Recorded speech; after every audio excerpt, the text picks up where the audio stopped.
Bem, pessoal, conforme a gente anunciou, a gente vai agora lá para a residência do Dr. Reinaldo Farias. Ele é coordenador da Escola Judiciária Eleitoral, é, portanto, um braço da nossa Justiça Eleitoral, visando formação, capacitação. E ele, ninguém melhor do que ele para falar com a gente, falar para os ouvintes e os internautas que se ligam aqui no Conexão. Doutor Reinaldo, o senhor nos ouve? Bom dia. Bom dia, ouço perfeitamente. Bom dia a todos. É um prazer estar aqui no seu programa, prestando essas informações à comunidade como um todo. Pô, eu falei de uma maneira bem genérica aí, mas eu queria que o senhor falasse um pouquinho do papel da Escola Judiciária Eleitoral. Eu imagino que se assemelha ao papel que no Judiciário Estadual a Escola Judicial faz também, né, doutor Rinaldo? Isso. A nossa escola ela é responsável, né, pelo viés da capacitação. Toda a capacitação dos servidores, como dos magistrados, é realizada pela escola. Mas, além da questão da capacitação, nós também temos os eixos de cidadania que a gente trabalha, né? Então, a gente desenvolve alguns projetos, como esse projeto Política e Cidadania, bem como o Eleitor do Futuro. Então, a gente trabalha alguns projetos também no segmento da cidadania, né? É uma maneira de aproximar e de apresentar uma contrapartida da comunidade daquele serviço que a gente pode prestar. Essa capacitação está mais relacionada ao atendimento do público interno da Justiça Eleitoral, é isso? Não, essa capacitação ela é direcionada a todos os atores envolvidos no processo eleitoral. Não, não, eu falo em relação ao papel da escola ao longo do ano, o calendário normal. Ele faz parte do calendário normal, porque a Aham. gente já trabalha já desde 2015 nesse projeto, né? Ele é dividido em duas fases. No ano que antecede a eleitoral, a gente trabalha com temas mais generalizados, e quando é no ano eleitoral, a gente pontua principalmente as resoluções que vão balizar o pleito eleitoral que vai se seguir. Bom, esse ano, com toda certeza, muita gente chegou até a duvidar, né, de que pudéssemos ter eleições municipais, mas o próprio Seixas, que é colega do senhor aí, tem dito, né, e tem repetido que desde que começou a pandemia, as equipes, né, já formaram grupos de trabalho pensando alternativas para quando a pandemia passasse, e na escola também não foi diferente. Isso, né? Essa pandemia, de certa forma, ela potencializou algumas práticas que a gente já exercia, né? A gente já trabalhava com educação EAD, com aulas presenciais ou aulas virtuais, né? Mas ainda de maneira ainda um pouco remota, né? Então, a pandemia, com essa necessidade do isolamento social, fez com que a gente potencializasse essas ferramentas, né? Canalizasse todas as nossas ações para esse segmento virtual, de maneira a não interromper o nosso serviço, nem a nossa prestação de serviço à comunidade. Pois é, esse projeto novo, né, que é Projeto Política e Cidadania. Né? O senhor já falou do E, eleitor do futuro.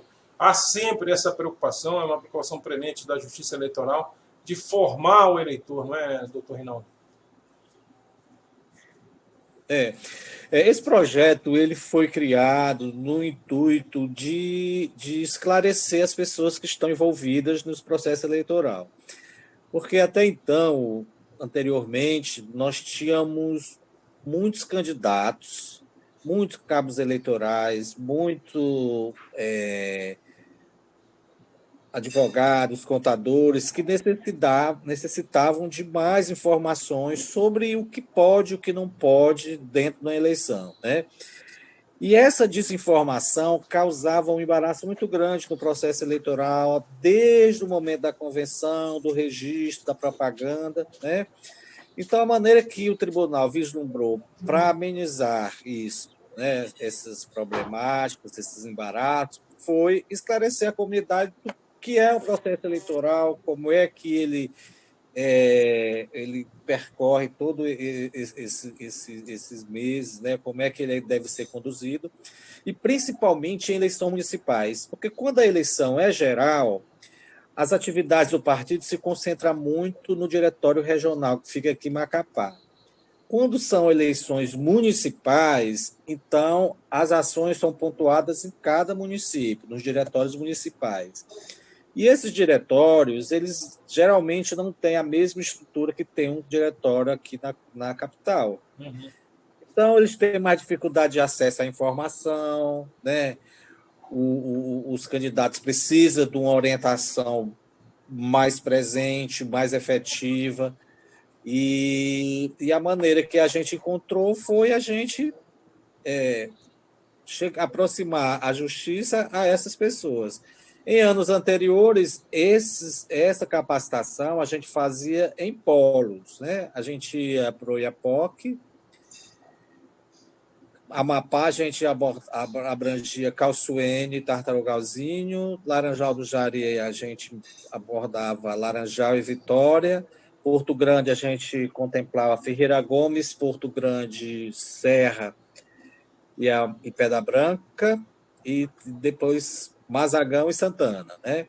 Agora, em razão da necessidade desse isolamento, a gente vislumbrou a possibilidade de levar todas essas informações por meio virtual, que é uma ferramenta que, de certa forma, vai ganhando muita força e eu creio que ela veio para ficar e, a partir de agora, mesmo que, se Deus quiser, essa vacina venha o mais breve possível, é uma ferramenta que foi muito valorizada nesse período e que veio para ficar. Pois é, e talvez possa até expandir as ações desse projeto, né, congregando mais pessoas do que propriamente um ou outro auditório, né, por esse estado, né, doutor Rinaldo? Sem dúvida nenhuma, porque você pode participar de um evento desse dentro da sua casa, né? Você não precisa, porque como a gente não tinha condições de ir em todos os municípios e a gente fazia em polos, por exemplo, a gente fazia essa ação no Porto Grande. Aí os membros de partido tinham que se deslocar de Pedra e de Serra até Porto Grande para participar, bem como Ferreira Gomes. Agora não. Agora essa ferramenta amplia, né, capilariza esses acessos, então você, sem sair da sua casa, você pode participar desse evento, pode fazer perguntas, tirar dúvidas, né? E é importante, e eu faço esse chamamento para que realmente as pessoas participem, porque houve algumas alterações na legislação em relação à eleição municipal anterior, né? É importante que as pessoas envolvidas tenham ciência do que se deve, o que é que se pode fazer dentro desse processo, né? Às vezes, muitos candidatos são prejudicados e têm a sua campanha interrompida em razão da desinformação. Além do que, algumas, depois desse processo, surgir alguns problemas, porque eles não tinham informação. Por exemplo, alguns candidatos que participavam do pleito eleitoral e não eram eleitos e achavam, pelo fato de ser eleito, que não precisava prestar conta. E essa não prestação de conta gera um ônus muito grande, porque você fica com débito com a Justiça Eleitoral. E a história é Se você recente, não precisar é? de um... Desculpa, Isso. e a história recente dos nossos pleitos eleitorais aqui tem mostrado candidaturas que foram penalizadas, candidaturas que foram impugnadas por conta do retrospecto de eleições anteriores e o diretório estava com inadimplência, né? Exatamente. Então é importante. Às vezes são quesitos que não se dão muita importância nesse exato momento, mas mais na frente vai refletir. Então nós temos muitos candidatos que participaram do pleito e não, uns desistiram, outros não foram eleitos, e pelo fato de não ter sido eleito, não prestaram contas. Então essas pessoas tiveram sua situação eleitoral tornada irregular, por 4 anos. Quer dizer, eles vão passar 4 anos. Se eles precisarem de uma certidão de quitação para apresentar na Polícia Federal para um passaporte, não vai poder.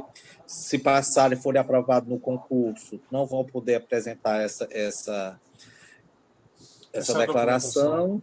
Então, são coisas que, por pura desinformação, por mais que a gente tenha hospedado em nosso site toda essa legislação, né, é fundamental e é extremamente importante esse contato verbal, você falar, né, você explicar numa linguagem mais ribeirinha, mais regional, do que é esse processo. Né? E o calendário do projeto começa na semana que vem agora, né? Começa na terça-feira e vai até sexta, né? No horário da manhã, de 9 até meio-dia. Isso no calendário e começa por onde? Olha, no projeto nós temos 4 módulos, né? O módulo é de convenção e registro de candidatura. Depois nós temos segurança do processo de votação, processo eleitoral. Temos propaganda eleitoral e temos prestação de contas, né? Terça-feira, agora, dia 14, nós vamos iniciar com convenção e registro de candidatura, que são as primeiras ações que ocorrem no processo eleitoral. Né?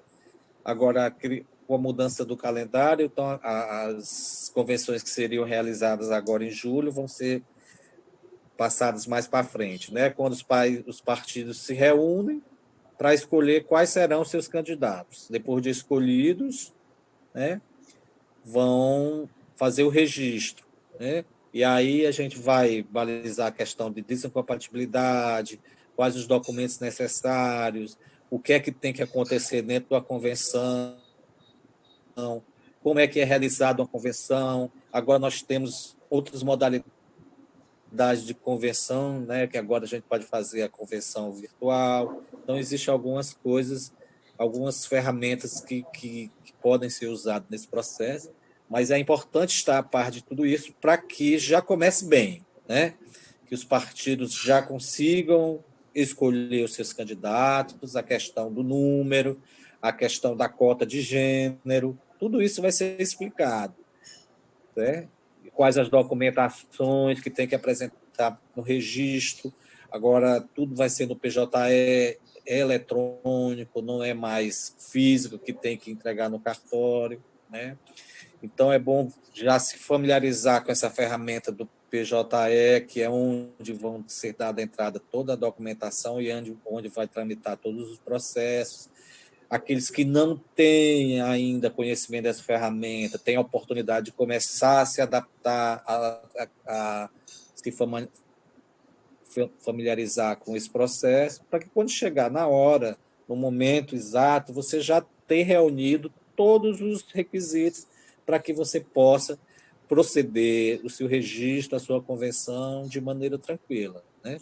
Eu imagino que a grade, né, o planejamento todo já estava definido, mas vai ter que entrar alguma coisa no sentido de passar ou como agentes multiplicadores que vocês, os senhores, acabam sendo, algumas informações sobre a pandemia. Acho que nunca é demais informação a respeito desse problema, né, doutor?